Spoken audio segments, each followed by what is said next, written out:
আসসালামু আলাইকুম, সবাইকে স্বাগতম জানাচ্ছি ইজি পাঠশালার পক্ষ থেকে। আমি আছি নুসরাত জাহান। এসএসসি বায়োলজি সিরিজে সবাইকে স্বাগতম জানাচ্ছি। আজকে সেটারই সেকেন্ড পার্ট। চলো ক্লাসটা করি।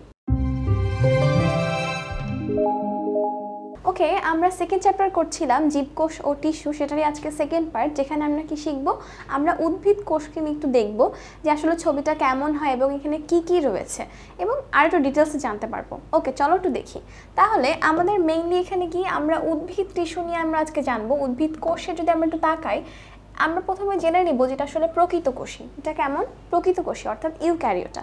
আমরা কিন্তু এর আগের পার্টে শিখেছিলাম যে আদিকোষী কী, প্রকৃত কোষী কী। তাহলে আমাদের কিন্তু আজকে আর রিক্যাপ করার কোনো প্রয়োজন দেখছি না। আমরা সরাসরি কী করব, এই যে উদ্ভিদ কোষের ছবিটা দেখব।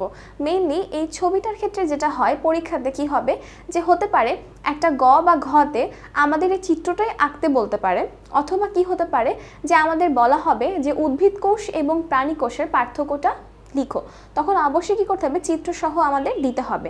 আর না হলে আরেকভাবে আসতে পারে যে নিচের কোনটি উদ্ভিদ কোষের অন্তর্ভুক্ত বিষয়বস্তু না, আবার নিচের কোনটি উদ্ভিদ কোষে থাকে, নিচের কোনটি উদ্ভিদ কোষে থাকে না, এরকম এমসিকিউ থেকে থাকে।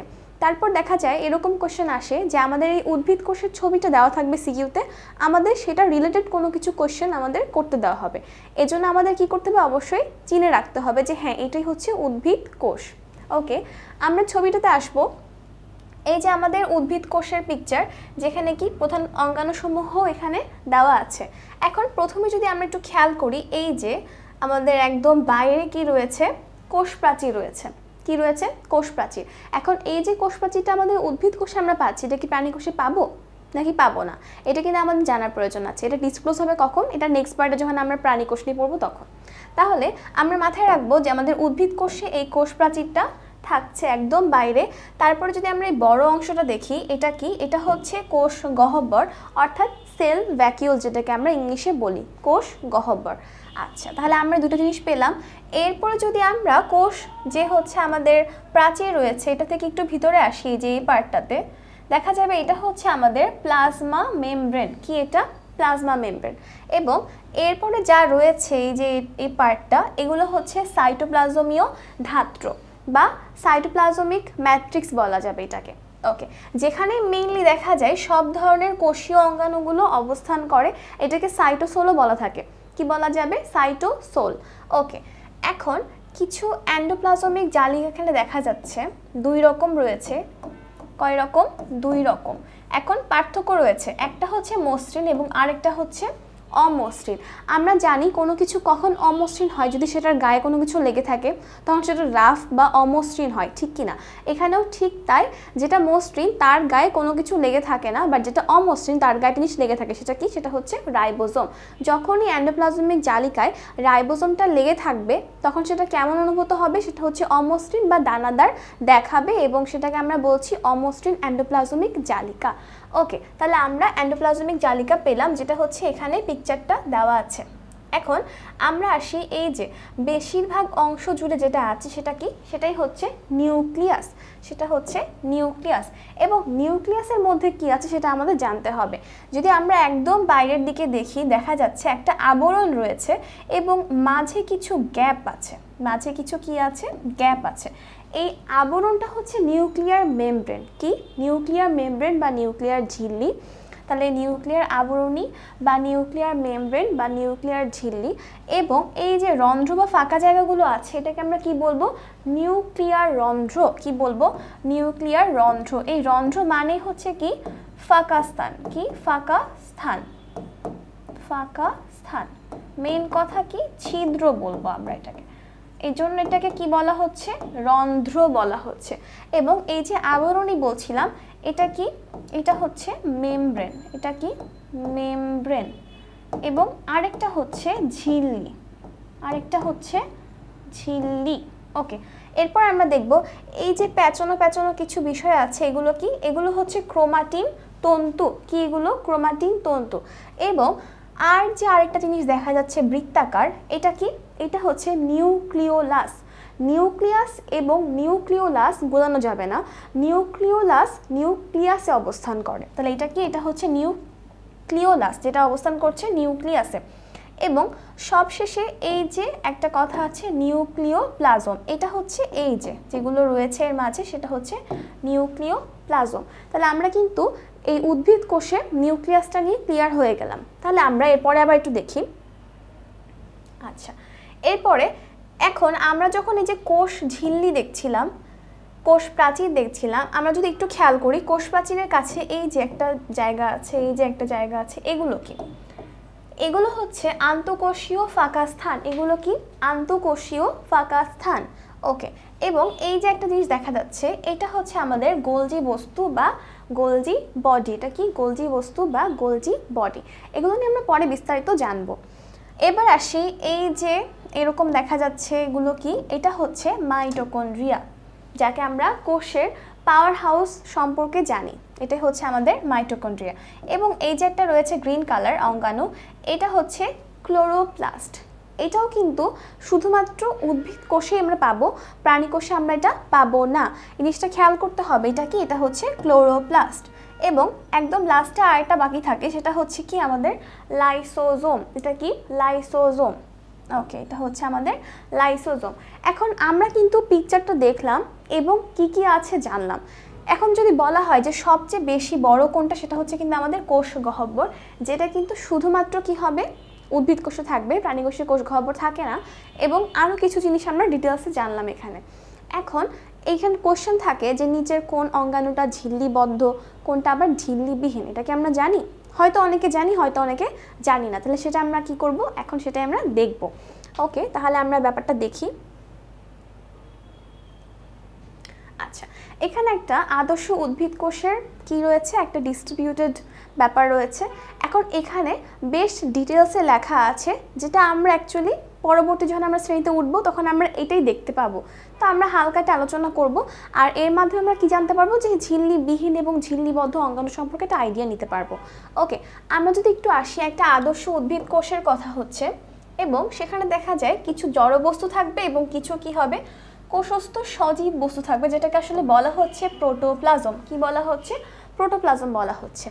এবং যদি আমরা বলি জড় বস্তুর কথা, সেখানে আবার দুইটা ভাগ রয়েছে। একটা হচ্ছে কোষ প্রাচীর, আরেকটা হচ্ছে কোষস্থ নির্জীব বস্তু, যেটাও কিনা জড় বস্তু। এখন এখানে ভাগ যদি আবার একটু এখানে আসি, আমরা কোষস্থ নির্জীব জড় বস্তুর মধ্যে আসলে এখানে কিছু ভাগ রয়েছে। তার মধ্যে রয়েছে প্রথমে সঞ্চিত পদার্থ, তারপরে রয়েছে নিঃসৃত পদার্থ, এবং তারপরে রয়েছে বর্জ্য পদার্থ। সঞ্চিত মানে কি? যেগুলো দেখা যায় পরবর্তীতে লাগবে, কাজে উপকারী, সেগুলো কি করা হয়? সঞ্চয় করে রাখা হয়। এবং কিছু রয়েছে নিঃসৃত পদার্থ, যেগুলো কি হবে? নিঃসরণ হবে, তখন সেগুলোকে আমরা বলছি নিঃসৃত পদার্থ। এবং তারপরে রয়েছে বর্জ্য পদার্থ, যেগুলো আসলে ভালো না, এরকম কিছুকে আমরা বর্জ্য বলি, যেটা কি হয়? বের হওয়া যাওয়া প্রয়োজন, এরকম কি বলছি? বর্জ্য পদার্থ। আচ্ছা, তাহলে আমরা ওয়ান বাই ওয়ান একটা করে দেখব। সঞ্চিত পদার্থ আমরা দেখব, সেটা হচ্ছে কি? Carbohydrate, protein, lipid. অর্থাৎ এই তিনটা হচ্ছে কি? সঞ্চিত পদার্থ। আচ্ছা, এরপর রয়েছে নিঃসৃত পদার্থ। এগুলো হচ্ছে হরমোন, পিগমেন্ট, এনজাইম এবং নেকটার। এই যে চারটা রয়েছে। এখন আমার যদি মনে রাখতে কষ্ট হয়, তাহলে আমরা এভাবে মনে রাখতে পারবো যে একটা কলম আছে, কলমের ইংলিশ টার্ম কি? Pen, right? পেন। তাহলে যদি আমরা একটু লিখি জিনিসটা, PEN, পেন। সেটার আবার নাম হার। কি নাম? হার, হার পেন। তাহলে আমরা একটু লিখি হার। তাহলে আমরা যদি এরকম একটা সিকোয়েন্স মনে রাখি, হার পেন, তাহলে হার থেকে আমরা বলতে পারি হরমোন, পি দিয়ে পিগমেন্ট, ই দিয়ে এনজাইম এবং এন দিয়ে নেকটার। তাহলে কিন্তু সিকোয়েন্সটা মনে রাখা যায়। হার পেন, তাহলে আমরা কি পাচ্ছি? নিঃসৃত পদার্থগুলোকে পাচ্ছি। ওকে, এবার একটু আসি আমরা এই যে পিগমেন্টের কথা যে বলা হলো। এখন আমরা শুধু জানি এটা পিগমেন্ট, বাট এটার মধ্যে আসলে কি কি আছে যদি একটা বলতে চাই, সেটা আমরা কি বলতে পারি? যেমন ক্লোরোফিল, ক্রোমোপ্লাস্ট, এগুলো কিন্তু একটা ধরনের পিগমেন্ট। ওকে, আচ্ছা, আমরা এখন আসবো বর্জ্য পদার্থে, যেগুলো কি? রেজিন, ট্যানিন, গাম বা আঠা, ল্যাটেক্স, অ্যালকালয়েড, জৈব অ্যাসিড, উদাই তেল এবং আছে খনিজ পদার্থ। এগুলো নিয়ে আমাদের আপাতত ডিটেলসের প্রয়োজন নাই, জাস্ট আমরা জেনে রাখবো যে হ্যাঁ, আমাদের বর্জ্য পদার্থগুলো হচ্ছে এগুলো। ওকে, তাহলে আমাদের এই পার্টটা শেষ হয়ে গেল। আমরা পরের পার্টে আসবো, যেখানে হচ্ছে আমাদের প্রোটোপ্লাজম নিয়ে কথা বলা হচ্ছে। এটা হচ্ছে কি? কোষস্থ সজীব বস্তু। প্রথমে রয়েছে কি? কোষ ঝিল্লি, তারপরে আছে সাইটোপ্লাজম এবং তারপরে রয়েছে নিউক্লিয়াস। এখন নিউক্লিয়াস নিয়ে কিন্তু আমরা তখনই পড়ে নিলাম যখন আমরা ওই ছবিটা দেখছিলাম। তারপর আমরা একবার দেখবো সেখানে কি কি আছে। সেটা হচ্ছে নিউক্লিয়ার এনভেলপ, নিউক্লিওপ্লাজম, নিউক্লিওলাস এবং নিউক্লিয়ার রেটিকুলাম, অথবা যেটা হচ্ছে ক্রোমোজোম। আর ওখানে ছিল কি ক্রোমাটিন তন্তু। আমরা কিন্তু ক্রোমোজোম কি, ক্রোমাটিন তন্তু কি, ক্রোমাটিড আবার কি, এগুলো সবই জানবো পরবর্তী ভিডিওতে। তাহলে কি করতে হবে, আমাদের সাথে থাকতে হবে যেন আমরা এগুলো জানতে পারি। ওকে, আবার পরে ফেরত আসি আমরা। এখন সাইটোপ্লাজমে দেখা যায় দুইটা ভাগ রয়েছে, একটা হচ্ছে সাইটোমাতৃকা আর একটা হচ্ছে কোষীয় অঙ্গাণু।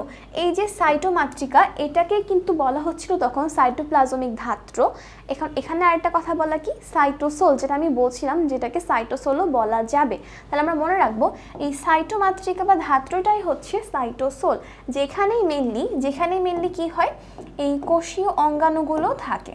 কি থাকে? এই কোষীয় অঙ্গাণুগুলো অবস্থান করে। আমাদের তাহলে মনে রাখতে হবে যে স্পেসিফিক্যালি সাইটোপ্লাজমের কোথায় কোষীয় অঙ্গাণু থাকে, সাইটোসোল অথবা সাইটোপ্লাজমিক মাতৃকা বা ধাত্রে এগুলো অবস্থান করে।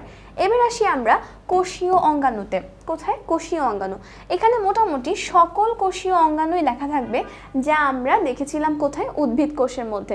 বাট পার্থক্য হচ্ছে একটা, যে এই যে আমরা পাবো এখানে সেন্ট্রোজোম বা সেন্ট্রিওল, এটা কিন্তু আমরা উদ্ভিদ কোষে পাই না। ওকে, আবার প্লাস্টিড যেটা, সেটা কিন্তু আমরা প্রাণী কোষে পাই না।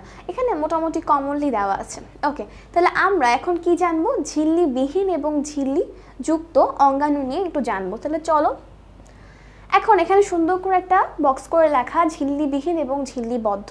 এখন আমাদের কি করতে হবে, আমাদের মনে রাখা লাগবে। তাহলে আমরা প্রথমে আগে পড়ে নিই যে আমাদের এখানে প্রথমে রয়েছে ঝিল্লিবদ্ধ, কে আছে, mitochondria, Golgi body, lysosome, endoplasmic reticulum, তারপর রয়েছে প্লাস্টিড, তারপরে সেল ভ্যাকিউল এবং পারঅক্সিজম।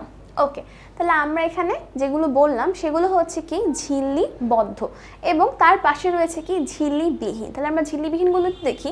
সেটা হচ্ছে মাইক্রোটিবিউলস, একটা হচ্ছে microfilament, intermediate filament, ribosome, centriole, proteasome. এখন একটা কাজ করতে হবে, সেটা হচ্ছে সবটা মনে না রেখে যদি আমরা ঝিল্লিবিহীন অথবা ঝিল্লিবদ্ধ যে কোনো একটা মনে রাখি, তাহলে কিন্তু আমরা বুঝতে পারবো যে আচ্ছা, আমরা যদি এ কটা জানি, এই কটার বাইরে যা থাকবে সেটাই হচ্ছে অপোজিটটা, রাইট? ওকে, তাহলে দেখা যাচ্ছে এখানে সংখ্যাটা কম আর এখানে সংখ্যাটা বেশি। তাহলে বুদ্ধিমানের কাজ হবে এটাই, যেটা সংখ্যায় কম সেটা আমরা মনে রাখবো।